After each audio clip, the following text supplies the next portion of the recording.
અત્યારે લગીન જે વાત કરીએ છે પાવર ફેક્ટર ની વાત કરીએ પાવર ફેક્ટર ગઈકાલે જ આપણે બધા વેવફોર્મ બી જોયેલા R circuit L circuit C circuit RL RC અને RLC સર્કિટ આ બધાનું એનાલિસિસ ને વેવફોર્મ ને બધું જ જોયું છે તો હવે સવાલ થાય કે સર પાવર ફેક્ટર સારો હોય તો શું અને ખરાબ હોય તો શું પાવર ફેક્ટર નું આટલું બધું ઇમ્પોર્ટન્સ કેમ છે તમને એવું થાય કે સર પાવર ફેક્ટર આટલું બધું શું એનું ઇમ્પોર્ટન્સ છે એટલું બધું શું એનું મહત્વ છે તો એક એક્ઝામ્પલ સાથે વાત કરીશું તમારા ઘરમાં કોઈ લોડ લગાડવો છે આપણે લાઈટ પંખા હોય ગીઝર હોય એસી હોય ફ્રીજ હોય ઘરઘંટી કોઈ બી એક અમાઉન્ટ બોલો કે કેટલા કિલોવોટ કા તો કેટલા વોટનો એ લોડ લગાડવો છે 230 કિલોવોટ નું કહું વોલ્ટેજ ને કે કિલોવોટ કા તો વોટ W પાવર નું રેટિંગ શું રાખવું છે અરે શું રાખવું છે અમાઉન્ટ આટલો તો લો એનો 100 વોટ જ તમને છે ને ભગવાન બી એવું કહેશે ને માંગો તો તમે એવું કહેશો હા ભગવાન કઈ નહીં 1-2 કરોડ આલ દો ને માંગવામાં કંજૂસ છે આંકડો ગણવાનો છે લા આંકડો થોડો મોટો હોત ને તો કોઈ વાંધો ના ધારો કે તમારી પાસે એક લોડ છે 10 કિલોવોટ કેટલા 10 કિલોવોટ તમારા ઘરનો લોડ આટલો છે 10 કિલોવોટ હા એટલે 10000 વોટ કહેવાય P બરાબર હે એમ તો 10 કિલોવોટ ઉપર આપણા ઘરની અંદર જે આવે ને 3 ફેઝ નું કનેક્શન આવે કે 6 કિલોવોટ કરતા વધારનો જો લોડ હોય ને તો તમારે 3 ફેઝ નું કનેક્શન લેવું પડે રેસિડેન્શિયલ માં પણ આપણે અહીંયા આગળ અત્યારે સાહેબ છોડો ને બધું જવા દે ને આપણે સિંગલ ફેઝ ની જ વાત કરો ને આના સપ્લાય ના વોલ્ટેજ છે ને એટલે હું 230 લખું છું કેટલા લખું છું 230 કઈ એવું જરૂરી નહીં એક્ચ્યુઅલી માં રેસિડેન્શિયલ બી હોય તો બી 6 કિલોવોટ કરતા વધી જાય ને તો તમારે 3 ફેઝ નો સપ્લાય લેવું પડે 3 ફેઝ તો અહીંયા વોલ્ટેજ કેટલા થઈ જાય 415 વોલ્ટ બરોબર છે એ ટાઈમ પણ અત્યારે 230 રાખો ગણતરીની સુગમતા હવે એવું છે કે ભાઈ આટલો 10 કિલોવોટ નો લોડ આના ઘરમાં બી છે અને આ બાજુવાળા ઘરમાં બી છે તો બીજા ઘરમાં બી લખું P બરાબર 10 કિલોવોટ અને એના બી વોલ્ટેજ તો સેમ જ છે 230 વોલ્ટ પણ આ ભાઈના ઘરમાં પાવર ફેક્ટર જે લોડ નો આવે છે એ 0.7 લઈ લઈએ 0.7 તો આ ભાઈનો cos phi જે છે એ કેટલો છે 0.7 અને આ બાજુના ઘરમાં જે છે એનો પાવર ફેક્ટર યુનિટી લઈ લેવો છે મેક્સિમમ 1 તો cos phi કેટલો છે હવે જો બંનેના ઘરમાં લોડ એક સરખો છે સપ્લાયના વોલ્ટેજ એક સરખા છે ખાલી તફાવત શેમાં છે cos phi તમે આવું લખતા હતા કે P બરાબર V * I * cos phi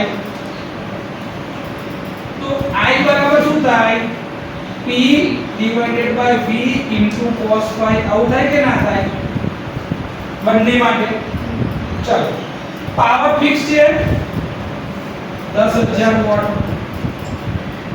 divided by voltage 230 આનો cos phi કેટલો છે 0.7 અને એ જગ્યા પર આના માટે લખીએ તો P બરાબર V * I * cos phi તો I બરાબર P / V * cos phi P કેટલો છે 10000 વોલ્ટેજ 230 અને પાવર ફેક્ટર 1 ચલો આનો જવાબ કેટલો થાય છે 3.04 ના હોય 10000 થી ઉપર આટલો જ 10000 વોટ છે 62.11 એમ્પિયર્સ અને આનો જવાબ 43.43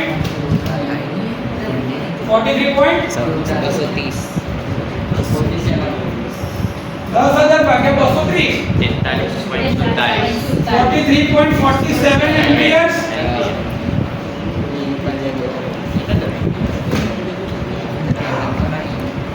હવે જરાક સમજો કે પાવર ફેક્ટર ની અંદર જે ફરક હતો એના લીધે કરંટ માં કેટલો મોટો ફરક આવી ગયો દેખાય છે.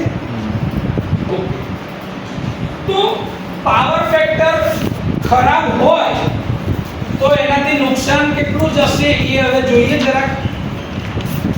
એક તો કરંટ રેટિંગ વધારે લેવું પડે, તો સૌથી પહેલું શું થઈ ગયું, કરંટ રેટિંગ વધારે લેવું પડે. ડિસએડવાન્ટેજીસ શું લખું છું, disadvantages of poor power factor. Power factor ખરાબ હોય તો કયા કયા ગેરફાયદા થાય છે એ લખી રહ્યા છે. તો સૌથી પહેલા તમે જો ભાઈ કરંટ રેટિંગ વધી જાય છે. હવે કરંટ રેટિંગ વધે તો કોઈ બી વસ્તુની અંદરમાં થતો વોલ્ટેજ ડ્રોપ વધે. કેમ કે V બરાબર શું થાય, I R. વોલ્ટેજ ડ્રોપ થાય ને, ઇન્ડક્ટિવ હતો I XL અને કેપેસિટર હતો I X. તો વોલ્ટેજ ડ્રોપમાં વધારો થશે, તો વોલ્ટેજ ડ્રોપ શું થયો, વોલ્ટેજ ડ્રોપ વધારે થયો. I² R તો પાવરનો લોસ, પાવર લોસ વધી ગયો. હીટિંગ વધી ગઈ. પાવરનો લોસ વધારે થાય તો આઉટપુટ પાવર ઓછું થઈ જાય. વોલ્ટેજનો ડ્રોપ થાય તો વોલ્ટેજનું રેગ્યુલેશન બગડે ને. Voltage regulation. એફિશિયન્સી શું થઈ જાય, આઉટપુટ ઓછું થાય તો એફિશિયન્સી, એટલે કે એફિશિયન્સી બરાબર શું લખો છો, આઉટપુટ અપોન ઇનપુટ. આની વેલ્યુ ઘટે તો એફિશિયન્સીની વેલ્યુ ઓછી થાય. તો એફિશિયન્સી શું થયું, ઓછી થઈ. હવે આજ કરંટ રેટિંગ વધ્યું તો તમારે આપણા ઘરે જે સપ્લાય છે તે બહારથી ડિસ્ટ્રીબ્યુશન ટ્રાન્સફોર્મરથી આવે છે. તો સાધન જે છે એ પોતાના કેવીએ રેટિંગ કરતા વધારે સાઈઝના લગાવવા પડે. મોટા છોકરું જેમ જેમ જાડું થતું જાય એમ એના કપડા સાઈઝ બદલાતી જાય.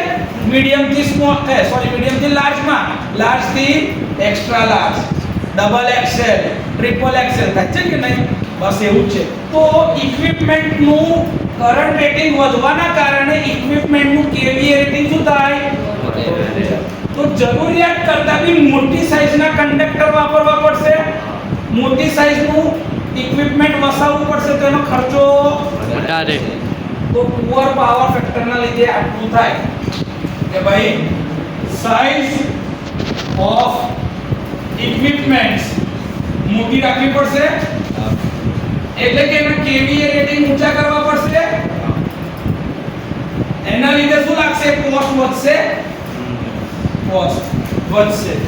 અને એના લીધે છે ને કંપની તમને પાવર ફેક્ટર ખરાબ હોય તો પેનલ્ટી લગાવે.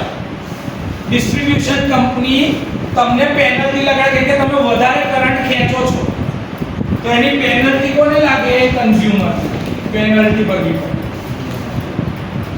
તો ખરાબ પાવર ફેક્ટર ખરાબ હોય, પુઅર પાવર ફેક્ટર, એના કારણે આટલા બધા ડિસએડવાન્ટેજીસ થાય કે જે સાઈઝનું મશીન જોઈતું હતું એના કરતાં મોટી સાઈઝનું મશીન લેવું પડે.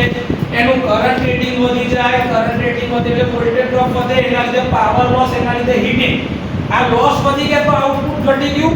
વોલ્ટેજ ડ્રોપ થાય એટલે વોલ્ટેજ રેગ્યુલેશન ઘટી ગયું અને એના લીધે આઉટપુટ ઘટવાના લીધે એફિશિયન્સી ઓછી થઈ ગઈ. ખર્ચો વધી જાય કે મોટી સાઈઝના સાધન લેવાના છે અને એના લીધે એના પર પેનલ્ટી લગાડે ડિસ્ટ્રીબ્યુશન. તો આટલું નુકસાન થાય છે પાવર ફેક્ટર ખરાબ હોય તો. એક્ઝામ્પલ સાથે બતાવું તો ભાઈ પાવર ફેક્ટર ખરાબ હોય તો શું થઈ શકે છે. કરંટ રેટિંગ તમે જાતે જોઈ શકો છો. તમે એવું પાવર બી ગણી શકો છો ને, I² * R. વોલ્ટેજ ડ્રોપ છે, કરંટ છે તો V = I * R પ્રમાણે બધું ના ગણાય. તો વોલ્ટેજ ડ્રોપ એ ગણાય, પાવરનો લોસ બી ગણાય, આઉટપુટ અપોન ઇનપુટ કરીને એફિશિયન્સી બધું જ ગણી શકાશે. ક્લિયર? આમાં કોઈ ડાઉટ? પાવર ફેક્ટર ખરાબ હોય તો જો આટલા બધા નુકસાન થાય તો પાવર ફેક્ટર સુધારવાથી કેટલા ફાયદા થાય? તો આના કરતા ઊંધું વિચારો. જો પાવર ફેક્ટર સારો હોય તો ઇક્વિપમેન્ટની સાઈઝ નાની રાખવી પડે, તો એનું કરંટ રેટિંગ ઓછું થઈ જાય, તો એનો વોલ્ટેજ ડ્રોપ ઓછો થાય, તો એના પાવરના લોસીસ ઓછા થાય, તો એનું હીટિંગ ઓછું થશે, એનું આઉટપુટ વધી જશે, એનું વોલ્ટેજ રેગ્યુલેશન સારું મળશે, એફિશિયન્સીમાં વધારો થશે, કોસ્ટ ઓછો થઈ જશે, પેનલ્ટી લાગશે નહીં. તો આ પાવર ફેક્ટર સુધારવાથી શું ફાયદા થાય એ થિયરી બી પતી ગઈ. તમે એક જ થિયરીના આધારે ત્રણ અલગ અલગ થિયરી પતાવી દીધી. કોને પતાવી? કોને આવડી ગયું? લખી નાખો ફટાફટ. ઓફ ગુડ પાવર ફેક્ટર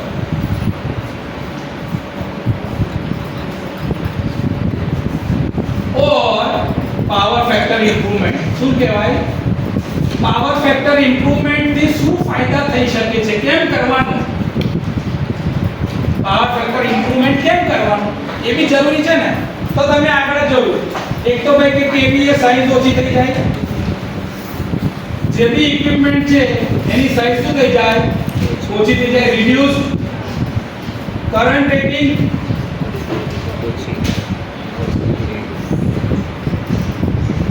નાનું થઈ જાય, એના લીધે વોલ્ટેજ ડ્રોપ ઓછો થઈ જાય.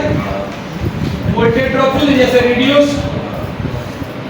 પાવર લોસ ઓછો થઈ જશે. હીટિંગ ઓછું થઈ જશે. આઉટપુટ વધી જશે. increase. voltage regulation improve. વધી જાય ને? વોલ્ટેજ રેગ્યુલેશન શું થઈ જાય? ઇમ્પ્રૂવ થઈ જાય.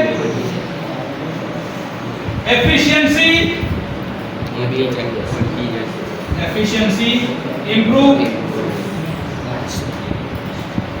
એના માટે તમારે જે કોસ્ટ એટલે કે ભાઈ ઇક્વિપમેન્ટ નો કોસ્ટ એટલે શું થઈ જશે? ઘટી જશે. પેનલ્ટી લાગે નહીં. તો આ બધાના ફાયદા છે. પાવર ફેક્ટર સુધારવા માટે શું ફાયદા લાગ કરે અથવા તો એવું ઇમ્પ્રૂવ કરવાથી શું ફાયદા થઈ શકે એ અહીં લખી આપ્યા. એક જ વસ્તુ સમજવામાં બે આવી છે. આ ગેરફાયદા હોય તો એને સુધારવાથી શું ફાયદા થાય એના કરતા એક્ઝેક્ટ ઊંધું. આમાં જે ઘટતું હોય એ આમાં વધી જશે, સુધરી જશે, બેટર થઈ જશે. આમાં ખરાબ થતું હોય આમાં સારું થઈ જશે. સમજ્યા? લખી તો વન જે છે causes of poor power factor.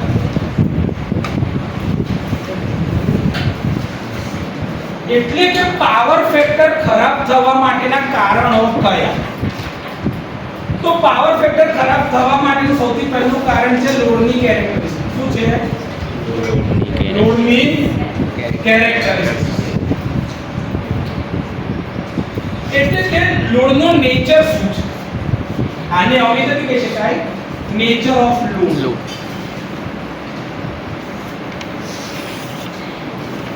તો આપણે જોઈએ છે કે આપણી પાસે અવેલેબલ લોડ જે છે એ કાં તો રેઝિસ્ટિવ છે કાં તો ઇન્ડક્ટિવ છે. કેપેસિટિવ લોડ બહુ ઓછા આપણે વાપરીએ છીએ. મોટા ભાગે આપણે કયા લોડ વાપરીએ છીએ? રેઝિસ્ટિવ અને ઇન્ડક્ટિવ, કાં તો R અને L નું સિરીઝ કોમ્બિનેશન.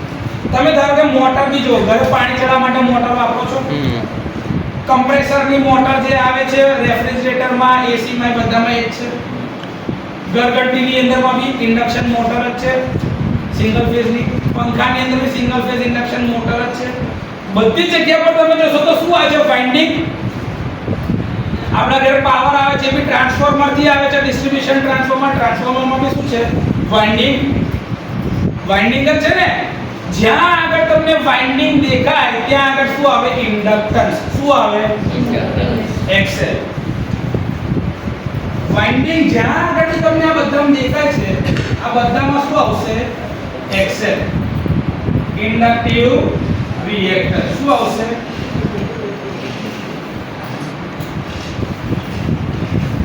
કાં તો તમારી પાસે પછી રેઝિસ્ટિવ લોડ વધારે છે રેઝિસ્ટિવ સાહેબ અમારા તો LED વાળી કોમ્પ્લેક્સ છે એટલે કઈ વાંધો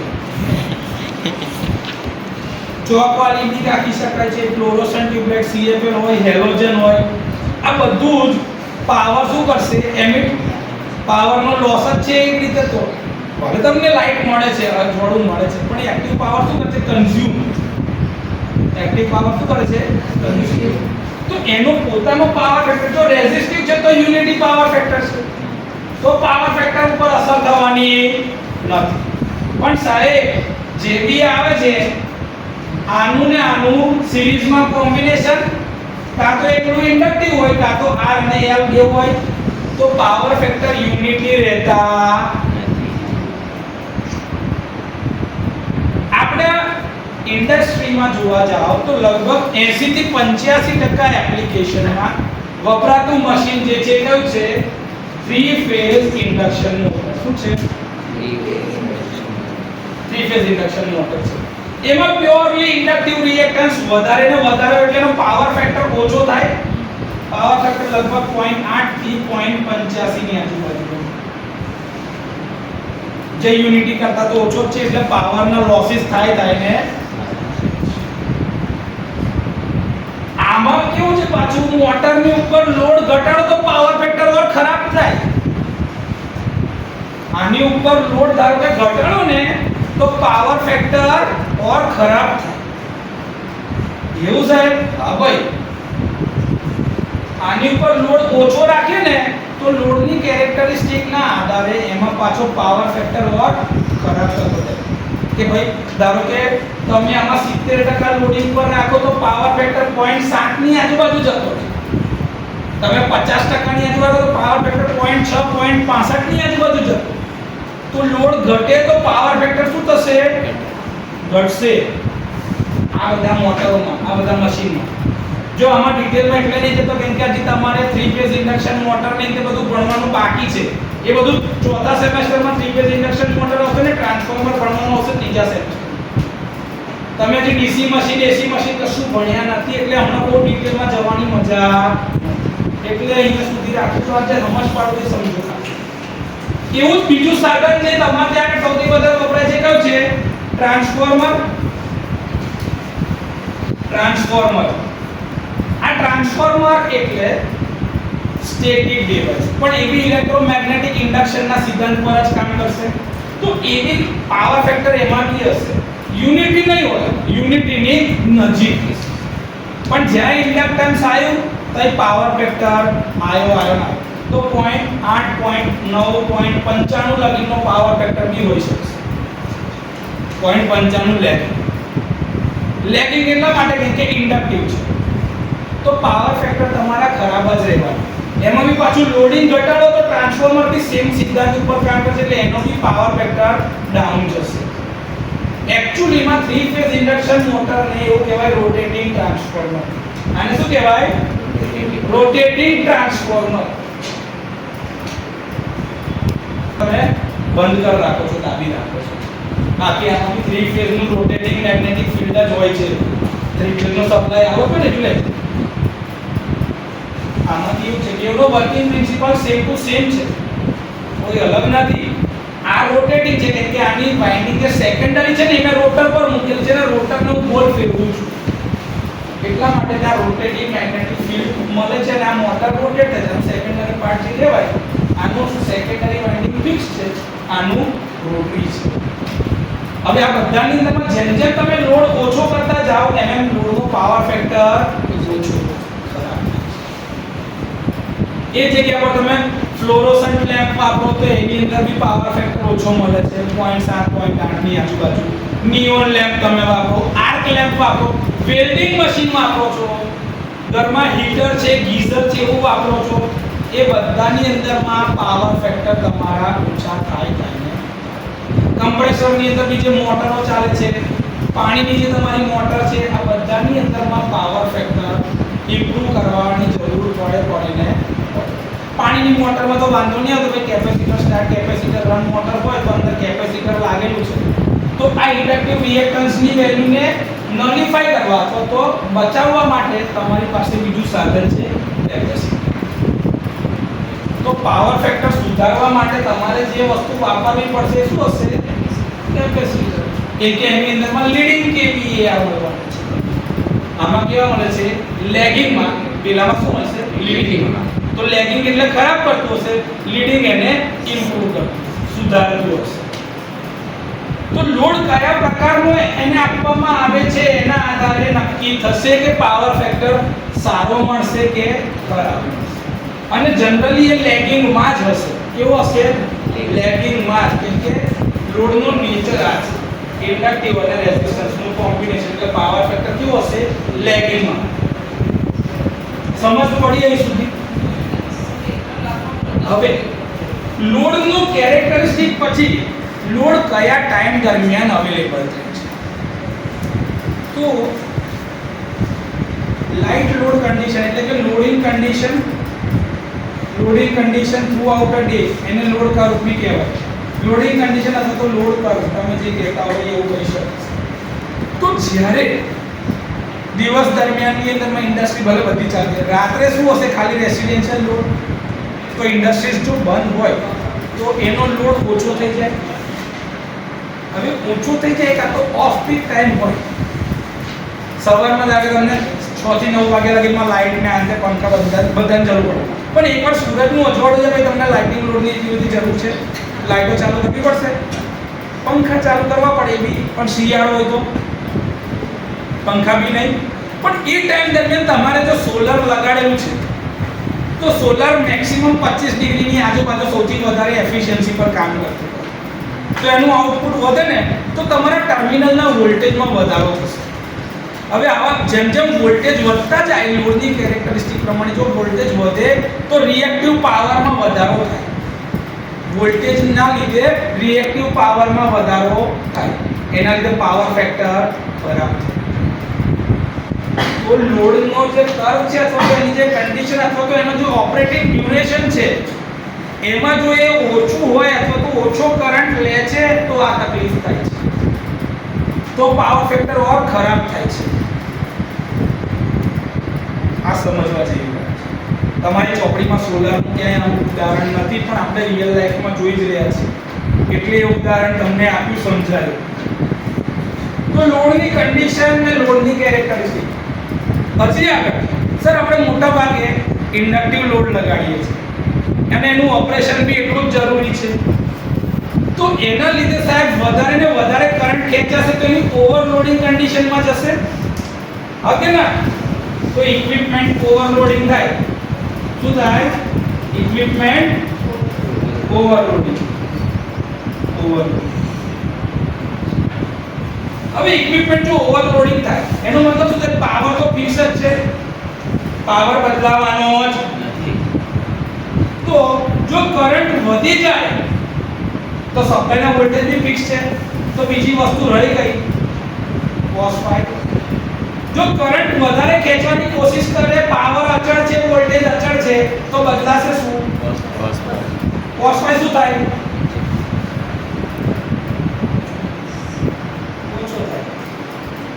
ઇક્વેશન પરથી જ ખબર પડે. એટલે તમને કીધું કે કોઈ બી ઇક્વિપમેન્ટની ઉપરનો કરંટ જો વધે તો પાવર ફેક્ટર ખરાબ. देखिए વોલ્ટેજ ત્યાં શું છે? કોન્સ્ટન્ટ. હવે ધારો કે વોલ્ટેજમાં વધારો થાય, કરંટ ભલે તમારો ગમે તે લોડિંગ કન્ડિશન ફિક્સ, પણ વોલ્ટેજમાં વધારો થાય તો પાવર ફેક્ટર પાછો વધશે, રિએક્ટિવ પાવરમાં વધારો થાય છે. આ સાદા ઇક્વેશન પર જ હું બધી વાત કરું છું, હું કઈ ઘરમાંથી કશું કાઢતો નથી. આ ઇક્વેશન જ બધું સમજાવે છે. એક વસ્તુ વધે એક અચળ તો આ ઘટશે, તો કરંટ એટલે કે ઇક્વિપમેન્ટનું જો ઓવરલોડિંગ થાય તો એના લીધે પાછા હીટિંગ થશે, પાવરના લોસ થશે, વોલ્ટેજનો ડ્રોપ થશે, પાવર ફેક્ટર ખરાબ થશે. જાણો છો કે નહીં જાણો?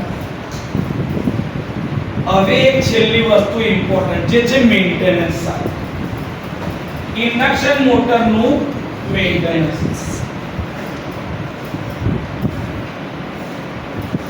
મેન્ટેનન્સ કરતી વખતે ધારો કે રોટેટિંગ મશીનમાં સ્ટેટર અને રોટરની વચ્ચેની એર ગેપ એ જો યુનિફોર્મલી ડિસ્ટ્રીબ્યુટ થતી ના હોય તો બરોબર ના હોય, આ ધારો કે વધી ગઈ તો ફ્લક્સનું લીકેજ શું થશે?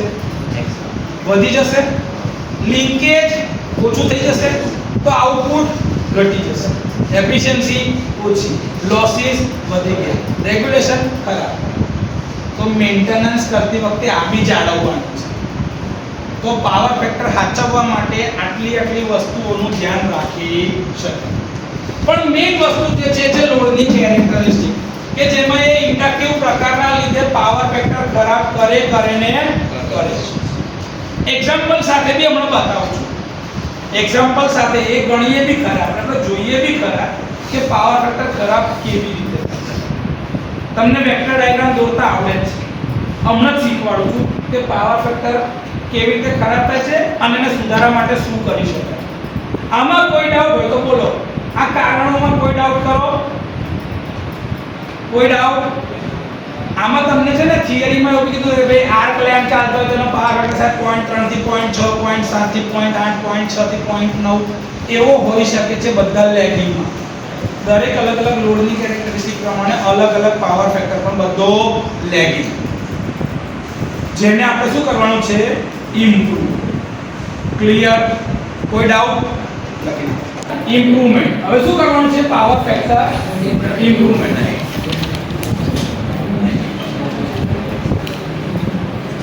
આપણે ઓલરેડી જોઈ લીધા કે ભાઈ પુઅર પાવર ફેક્ટરના લીધે શું નુકસાન છે, એને ઇમ્પ્રૂવ કરવાથી શું ફાયદા છે. પુઅર પાવર ફેક્ટર શેના લીધે થયો એ બી જોઈ લીધું. તો સર હવે એને ઇમ્પ્રૂવ બી કેવી રીતે કરાય તો શીખવાડો. બીમાર થઈ ગયા તો ડોક્ટર પાસે જઈને દવા લઈએ છે ને, તો સાહેબ પાવર ફેક્ટર મારી સિસ્ટમનો ખરાબ છે, કંઈક વિચારો આના પાવર ફેક્ટરને ઇમ્પ્રૂવ કરો. તમે સૌથી પહેલા જો કે પાવર ફેક્ટર ખરાબ કરવા માટે લોડની કેરેક્ટર છે કે ભાઈ ઇન્ડક્ટિવ લોડ વધારે રહેવાના લીધે પાવર ફેક્ટર ખરાબ થાય છે. તો સર આ ઇન્ડક્ટિવ લોડનો કોઈ જુગાડ નહીં, કંઈ બીજું ના થાય જેથી કરીને મારો પાવર ફેક્ટર સુધરી જાય. અત્યારે તમારી સિસ્ટમ આવી છે, ધારો સિંગલ ફેઝ પર લોડ બતાવું છું, ચાલશે? આજે લોડ કહું છું ને, આ જો ઇન્ડક્ટિવ કાં તો R અને L નું સિરીઝ કોમ્બિનેશન, કાં તો L કાં તો R અને L નું સિરીઝ કોમ્બિનેશન.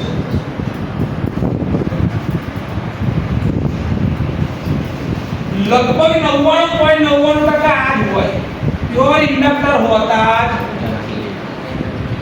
તો આપણે RL વાળા લોડને જ કન્સિડર કરીએ છીએ, L ને કન્સિડર કરતા કેમ કે L એટલે પ્યોરલી 90 ડિગ્રી લેગિંગમાં બતાવવો પડશે, જ્યારે આની અંદર RL સિરીઝમાં 5 ડિગ્રી. ઓકે, તો આવો વેક્ટર ડાયાગ્રામ મેં દોરતો તો આ મારું વોલ્ટેજ, આ મારો બંને વચ્ચેનો એંગલ યસ ઓર નો, આટલું. પણ હવે સર મારે આ ઇન્ડક્ટિવ રિએક્ટન્સ ની વેલ્યુને નલિફાય કરવી હોય એટલે આનો ઇમ્પિડન્સ શું બનશે? Z √R² + X²². ઓકે ના સર, એની જોડે મારે કેપેસિટિવ રિએક્ટન્સ લગાડવો છે. તો હું શું કરીશ ખબર છે? લોડની એક્રોસમાં શું લગાડ્યું? કેપેસિટર. તો આના પેરેલલમાં હવે શું આવી જશે? Xc. કેપેસિટરના લીધે મારા વોલ્ટેજમાં ઇમ્પ્રુવમેન્ટ થશે, કરંટ મારો આગળ જાય. IC કેપેસિટિવ કરંટ, એ તો વોલ્ટેજ કરતા 90 ડિગ્રી આગળ ને, આ તો કેપેસિટર જ છે તો એ 90 ડિગ્રી આગળ રહેશે. આ જેટલું આગળ રહેશે ને એટલો અહીંયા કરંટ હું ઉમેરું IC. કેમ સાહેબ? ટોટલ કરંટ શું થશે હવે? I = IC + I load. બે કરંટનો સરવાળો થાય ને ટોટલ કરંટ. તો મારે આ બે કરંટનો સરવાળો કરવો પડશે. તો મારો ટોટલ કરંટ શું મળશે મને? નવો IL I લોડ નો કરંટ જે તો એ આ છે આ મારો total I line main current આ છે I લાઈન તો મારા કરંટ નો જે એંગલ હતો એંગલ એ શું થઈ ગયો ઓછો થયો કે ના થયો પહેલા ધારો કે આ એંગલ હતો 68 ડિગ્રી તો હવે એ કેટલો થઈ ગયો 34 ડિગ્રી ની આજુબાજુ સમજવા માટે ઓછો થાય કે ના થાય તો હવે તમે જો cos 68 કાઢો અને cos 34 કાઢો 37 અને cos 34 પર પાવર ફેક્ટર સુધરી ગયો કે ના સુધરી ગયો કોની મદદથી ડન ઓકે સર આ યાદ કેવી રીતે રખાય તો તમે પાવર ટ્રાયેંગલ પ્રમાણે આ યાદ કરો તો આ મારી વેલ્યુ શું થઈ ગઈ આ O શું થઈ ગયું આ પહેલો કરંટ હતો એટલે A આ B અને આ નવો કરંટ આવ્યો C આવ્યો કે નહીં ઓકે ચલો OA એટલે કયો છે તો કે લોડ કરંટ OA બરાબર શું છે લોડ કરંટ OA OB શું છે તો કે લોડ નું પાવર રેટિંગ OB શું છે લોડ નું પાવર રેટિંગ એ તો ફિક્સ છે ને એ બદલાવાનું છે તો આ મારું W ફિક્સ છે OB લોડ નું પાવર રેટિંગ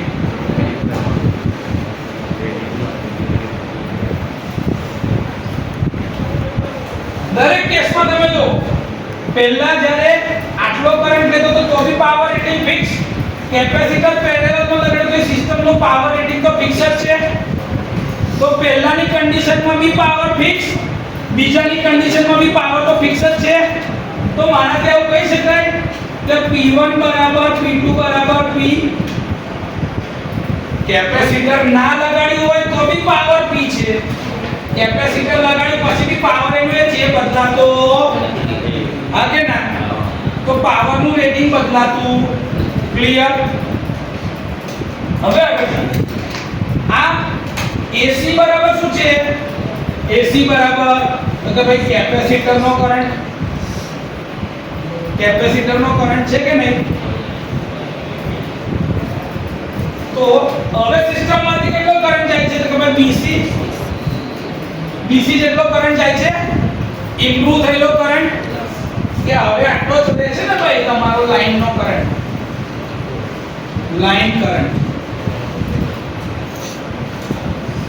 આમાં કોઈ ડાઉટ હોય તો બોલો થઈ ગયું સર તમે તો પાવર ફેક્ટર માં કેવું કહેતા હતા કે ભાઈ પાસેની બાજુ અપોન કળ પણ અહીંયા આગળ તમે જો કળ બે વાર બદલાઈ જશે કળ બદલાઈ જાય છે એકવાર આ છે એકવાર આ છે તો બેની અંદરમાં કર્ણ એક રહેતો જ નથી સામેની બાજુ જો અગર કોઈ સાઈન જોઈએ તો પહેલા આખી બાજુ છે પછી અડધી છે સાહેબ આ સાઈન એ બદલાઈ જાય કોસાઈ બદલાઈ જાય કામ કરે સાહેબ સાઈન માં કોસ જ કરી નાખીએ તો tan કે tan phi એટલે શું આવશે પાસેની બાજુ અપોન સામેની બાજુ તમારી જરૂરિયાત શેની છે પાવર રેટિંગ ની અને કરંટ માં કેટલું ઇમ્પ્રુવમેન્ટ થાય છે એ જોવા માટે તો હું tan ની રીતે વાત કરી શકું હા કે ના tan ની રીતે વાત કરાય કે ના કરાય મારાથી તો હું ધારો કે હું કહું છું કે પહેલા કેસમાં મારો પાવર ફેક્ટર શું હતો અથવા તો power P tan phi 1 P tan phi 1 આખો વેલ્યુ અને બીજામાં શું હતું P tan phi 2 બંનેનો તફાવત કરો તો ભાઈ મારે કેટલી વેલ્યુનું કેપેસિટર લગાડવું પડે મળી જાય કે ના મળી જાય તો વેલ્યુ ઓફ કેપેસિટર જે છે ને તો વેલ્યુ ઓફ કેપેસિટર એ શોધવા માટે મારે શું કરવું પડે તો ભાઈ કેપેસિટીવનો કરંટ કેટલો છે તો કે ભાઈ AC જેટલો તો AB BC AB BC કરવું પડે AB માઈનસ BC કરે ને આખું માઈનસ ના હવે AB જે છે AB એના બરાબર શું થાય છે ભાઈ OA sin phi OA sin phi 1 કહેવાય કે ના કહેવાય પણ એને cos phi 1 માં ભાગી નાખો પાવર ફેક્ટર વડે જોઈતું હોય તો cos વડે ગુણવું બી પડે ને cos વડે ભાગવું બી પડે યાદ આવે છે આવું કઈ પણ એની જગ્યાએ સાહેબ એ છોડે ને તો સામેની બાજુ અપોન પાસેની બાજુ પર નાખીએ તો ચાલે કે ના ચાલે તો મારે તો એવું કહેવાય OB tan phi 1 OB tan phi 1 કહેવાય કે ના કહેવાય એનો એંગલ કેવો છે phi 1 લેને ભાઈ 1 કરી પહેલાનો એંગલ જો કાઢી પહેલાનો એંગલ કેવો છે phi 1 એની સામેની બાજુ કઈ છે AB છે કે નહીં તો સામેની બાજુ અપોન કર્ણ કરે કર્ણની જગ્યા પર મારે લખવું હોય તમે આવું કહેતા હતા કે ભાઈ cos phi પાસેની બાજુ અપોન કર્ણ આવું કહેતા હતા તમે તો મારે ધારો કે કર્ણની વેલ્યુ એટલે કે હાઇપોટેનિયસ બદલવું હોય તો મારે શું થાય પાસેની બાજુ અપોન cos phi આવું કહેવાય કે ના કહેવાય હવે અહીંયા AB બરાબર શું થાય OA sin phi 1 સામેની બાજુ છે ને તો કર્ણ ઇન્ટુ સામેની બાજુ હા કે ના તમે આ ઇક્વેશન જાણો છો તો sin phi નું જાણો છો કે ના sin phi બરાબર સામેની બાજુ અપોન નહીં જાણતા આપણે શું જોઈએ છે AB આ જોઈએ તો સામેની બાજુ આ જોઈએ છે તો સામેની બાજુ બરાબર શું થાય કર્ણ ઇન્ટુ sin phi આવું થાય કે ના થાય તમારો હાઇપોટેનિયસ શું છે આમાં OA ઇન્ટુ sin phi 1 હા કે ના OA into sin phi 1 minus BC તો એના માટે sin phi 2 થાય અને એનો કર્ણ કોણ છે OC આવું લખી દો OC ઇન્ટુ sin phi આવું લખાય કે ના લખાય BC બરાબર OC ઇન્ટુ sin phi 2 ચાલે કે નહીં હવે OA બરાબર જે છે કર્ણ એના બરાબર શું થાય પાસેની બાજુ અપોન cos phi તો પાસેની બાજુ શું છે OB તો આની જગ્યા પર માથી શું લખાય OB upon cos phi 1 into sin phi 1 minus OC ની भी પાસેની બાજુ શું છે OB upon cos phi 2 into sin phi 2 yes or no sin phi 1 upon cos phi 1 tan phi 1 sin upon cos tan तो અહીંયા આગળ માથે આવું લખાય OB into tan phi 1 minus OB into tan phi 2 આવું લખાય કે ના લખાય આગે ના OB બરાબર શું છે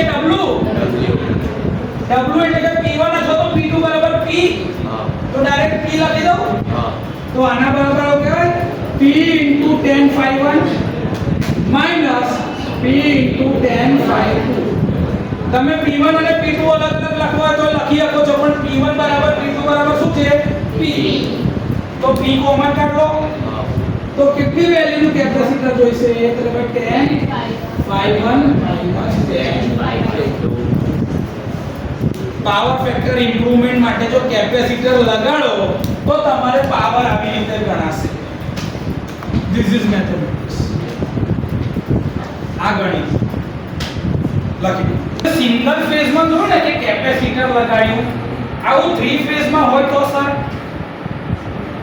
તો 3 ફેઝ માં તમારી પાસે R Y અને B ત્રણ સપ્લાય છે R Y અને B અને તમારો અહીંયા 3 ફેઝ લોડ છે શું છે 3 ફેઝ લોડ ધારો કે ઇન્ડક્શન મોટર છે આનું પાવર ફેક્ટર ઇમ્પ્રૂવ કરવું હોય તો ત્રણે ત્રણ ફેઝ માં કેપેસિટર લગાડે તો આ પહેલા ફેઝ નું કેપેસિટર બીજા ફેઝ નું ત્રીજા ફેઝ આને તમે આ બધાને ભેગા કરો તો આ સ્ટાર પોઈન્ટ બની ગયો. શું બની ગયું? Star connection. શું બની ગયું? Star connection. અને એ જગ્યાએ કેપેસિટરને ડેલ્ટામાં બી લગાડાય. તો ડેલ્ટામાં કેવું હોય? આ એક કેપેસિટર, બીજું, ત્રીજું. આમાંથી આ એક ફેઝ, આ બીજો ફેઝ, આ ત્રીજો ફેઝ. આ R Y B અને એ થ્રી ફેઝ નો લોડ.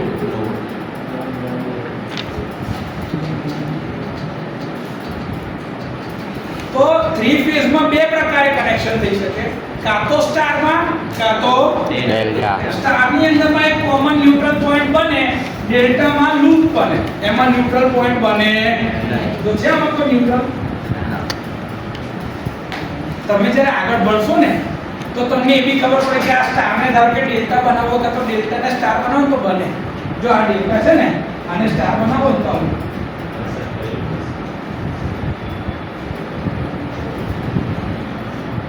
ઇક્વિવેલેન્ટ વેલ્યુ જ્યારે શોધવાની આવશે ને તો છેલ્લા ચેપ્ટરમાં તમે ડેલ્ટા થી સ્ટાર, સ્ટાર થી ડેલ્ટા એવું ટ્રાન્સફોર્મેશન બી તમને શીખવાડીશ. હમણાં પૂરતું ખાલી એટલું યાદ રાખો કે આવા ટાઈપના બે કનેક્શન હોય છે, કાં તો સ્ટારમાં કાં તો ડેલ્ટામાં. હવે બીજું, સર કેપેસિટર લગાડીએ તો ખરા, પણ કઈ લગાડવાનું? તો કે લોડની નજીક. કેપેસિટર હંમેશા લોડની નજીક લગાડવાનું. કેપેસિટરની વેલ્યુ એવી પસંદ કરવાની જેથી પાવર ફેક્ટર ઇમ્પ્રૂવ થાય, જે લોડને મેક્સિમમ વેલ્યુ પર લઈ જાય. નોર્મલ કન્ડિશનમાં પાવર ફેક્ટર એટલે કે કેપેસિટર બેંકને બંધ રાખવાની, નહીં તો વોલ્ટેજમાં વધારો કરી આપશે તો રિએક્ટિવ પાવર વધી જશે, તોય પાવર ફેક્ટર ખરાબ થાય. એટલે ગમે ત્યારે ચાલુ કરવાની નહીં. ત્યારે ચાલુ કરવાની તો જ્યારે લોડિંગ કન્ડિશન વધારે ખરાબ કરે પાવર ફેક્ટર, તો પાવર ફેક્ટર સુધારવા માટે કેપેસિટર ચાલુ કરે. જેવો લોડ કન્ડિશન નોર્મલ કરતા નીચે જાય તો પાવર ફેક્ટર બંધ કરી દેવાની, એટલે કેપેસિટરની બેંકને શું કરી દેવાની? બંધ. પછી તરત જ ચાલુ નહીં કરવાની, કેમ કે કેપેસિટરને ડિસ્ચાર્જ થવા માટેનો સમય આપવો પડે. e raised to minus t by tau. e raised to minus t by tau અને ટાઈમ એટલે એનો RC ટાઈમ કોન્સ્ટન્ટ. કેપેસિટરની વાઇન્ડિંગનો રેઝિસ્ટન્સ અને કેપેસિટન્સ હોય એના આધારે અને ટાઈમ કોન્સ્ટન્ટ થાય એના આધારે એનું ડિસ્ચાર્જ થવા દેવું પડે. એક કમ્પ્લીટ આખું ડિસ્ચાર્જ થાય પછી એને ફરી સ્વિચ ઓન કરવાનું. વારંવારના સ્વિચિંગ ઓન સ્વિચ ઓફ ના લીધે તેને કેપેસિટર બેંકને બી નુકસાન થઈ શકે છે. તો કેપેસિટર બેંક આડેધડ ચાલુ થાય ને લગાડાય ના, એના બી નિયમો છે. આમાં કોઈ ડાઉટ? ક્લિયર? તો પાવર ફેક્ટર ઇમ્પ્રુવમેન્ટની કેપેસિટર બેંકની મેથડ પતી ગઈ. કે પાવર ફેક્ટર ઇમ્પ્રૂવ કરવા માટે જે કેપેસિટર બેંક લગાડાય છે એ પતી ગઈ. કોઈ ડાઉટ હોય તો બોલો. આમાં કોઈ ડાઉટ છે? નહીં ને?